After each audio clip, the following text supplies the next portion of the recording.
welcome back for Chapter 24. I'm Lloyd Dobler, and None of them asked Merrick Garland over the last 4 years one word about Jeffrey Epstein. How ironic is that? You know why? Because Donald Trump, the Dow right now is over $50,000. I don't know why you're laughing. You're a great stock trader, as I hear, Raskin. The Dow is over 50,000 right now. Okay, Pam, let's dive right in then.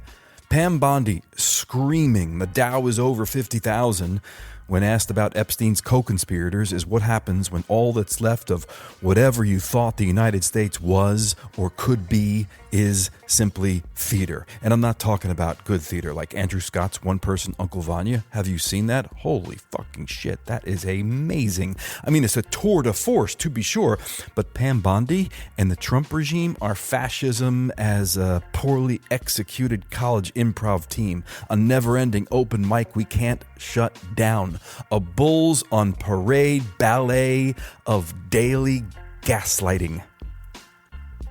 Okay. Hello, I'm Lloyd Dobler. Yes, that Lloyd Dobler, and this is the Tao of Lloyd, my podcast where I take the Tao Te Ching one chapter at a time, and I try to use it like a spiritual emergency brake to help us stop performing revolution long enough to actually practice it. The Dow is over 50,000 right now. The S&P at almost 7,000. And the NASDAQ smashing records. Americans' 401ks and retirement savings are booming. That's what we should be talking about. We should be talking about making Americans safe. We should be talking about, what does a Dow have to do with anything? That's what they just asked. Are you kidding? Mr. Jordan, Mr. Jordan. She's been screaming that somewhere in my head since she actually did it at that congressional hearing. And since she's done that, a part of me's been trying to write the one perfect sentence about Pam Bondi screaming the Dow is over 50,000 when asked why no one connected to the Jeffrey Epstein scandal has been prosecuted, which feels a bit like charging into the Battle of Armageddon with a meaningfully marked up thesaurus. I mean, maybe Pam Bondi is not here for a battle. Maybe in her mind, she's already won. Maybe this shit show that we've been living through has come so full circle, it's not even gaslighting anymore. Maybe Bondi is just telling us exactly what this government values. Private jets over public justice. Donor class over dead girls. Green arrows over human beings. Maybe Pam Bondi's not deflecting. Maybe she's translating. She's saying this is what matters. The Dow, not the daughters. The market, not the missing. The system, and not the souls it keeps crushing to keep itself solvent. And if that's true, and you know it is, then the scandal isn't just what's in the files. It's a lot of scandal in there. The scandal is also the connected web that holds this whole system up and what we're willing to ignore to protect it.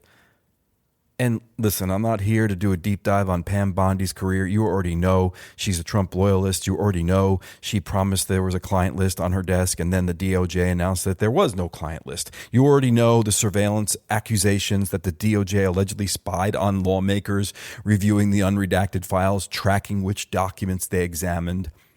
What I want to talk about is the performance. Because Pam Bondi didn't just deflect, she performed deflection. And we know who her audience is.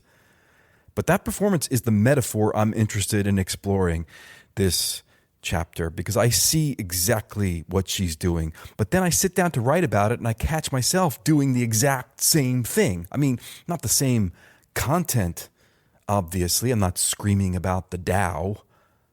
But I am a little bit trying to perform insight, trying to craft the perfect sentence, trying to make this paragraph land, trying to prove that I'm serious, that I see, that I'm on the right side, that my anger is justified, my analysis is sharp, my spiritual practice is deep enough to hold the contradiction. And suddenly I'm not writing anymore. I'm auditioning for you. For what? For who? I don't even know anymore. Credibility, maybe, belonging, the feeling that this matters, that I matter.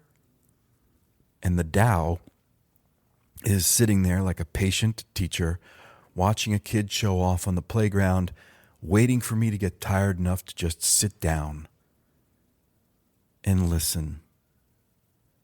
So here's the question I'm planting before we settle in.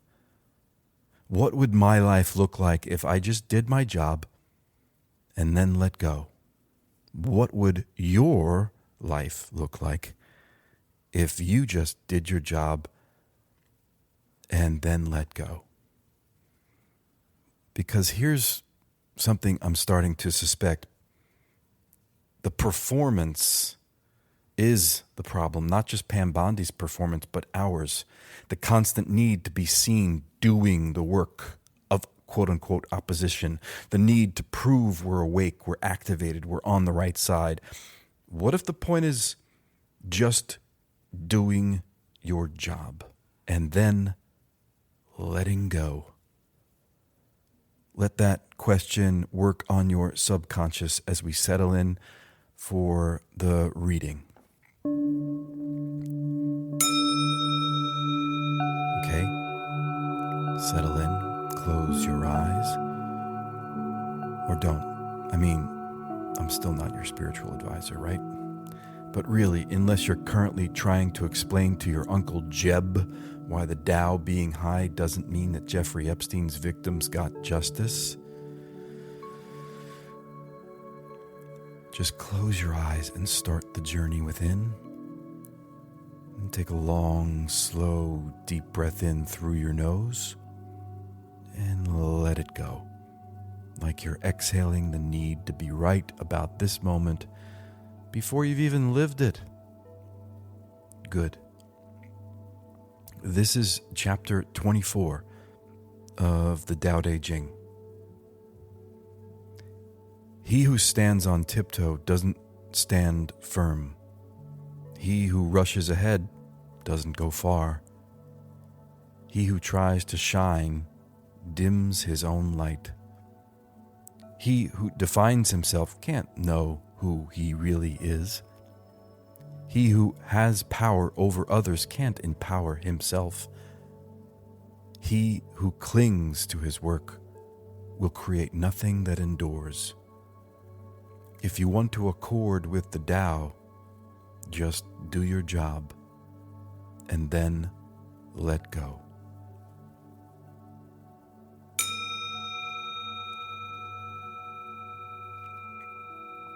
And you can open your eyes. And do you feel that? That part of you that wants to perform this moment correctly, to say the right thing, strike the right tone, land the perfect line? That's not clarity. That's standing on tiptoe. That's Pam Bondi screaming about the Tao when asked about dead girls, when asked about trafficking of minors, when asked about the web of the elite that are participating and or turning a blind eye and or profiting from all of the above. The reflex you just felt, the itch to make this matter, to make yourself credible, to prove that you're serious, that's the operating system. That's the empire logic, wearing a meditation cushion like it's a costume. The Tao says just do your job, then let go, which sounds simple. And here's where I have to get honest. I don't even know how to do this yet. I really don't. Because I have to admit that in trying to craft the one perfect sentence I told you about earlier, I actually wrote a whole mashup of the famous 7 Ages of Man speech from William Shakespeare's As You Like It. You know, all the world's a stage, all the men and women merely players, they have their exits and their entrances, blah, blah, blah. Well, apropos of nothing, but maybe everything. I'm going to share with you that mashup now. You ready? Well, fuck it. Here it comes. All of the USA is an algorithmic hellscape of a stage, and all the people merely consumers. And this country, in its time, has played many parts, its acts being 7 ages. First, the infant, mewling and puking up smallpox, swaddled in blankets to use as a genocide delivery system against Native Americans. Then, the schoolboy, pledging allegiance to manifest destiny, creeping like a Christian fascist across stolen land. Then the lover, sighing like freedom while building wealth and a nation on the backs of enslaved people. Then the soldier, spreading freedom from Wounded Knee to Vietnam to Hiroshima like a homicidal bull in a geopolitical china shop. Then the justice, rubber stamping ice disappearing people into the black hole of history repeating itself. The 6th age shifts into a lean and hollowed out population, a nation of Stephen Millers, Caroline Levitts, and Charlie Kirk wannabes. Prove me wrong. And so the last stage of America that ends this strange, eventful history is MAGA, fascism, and mere oblivion, sans rights, sans climate, sans decency, sans everything. From the edge of the empire and the center of self, this is the Tao of Lloyd.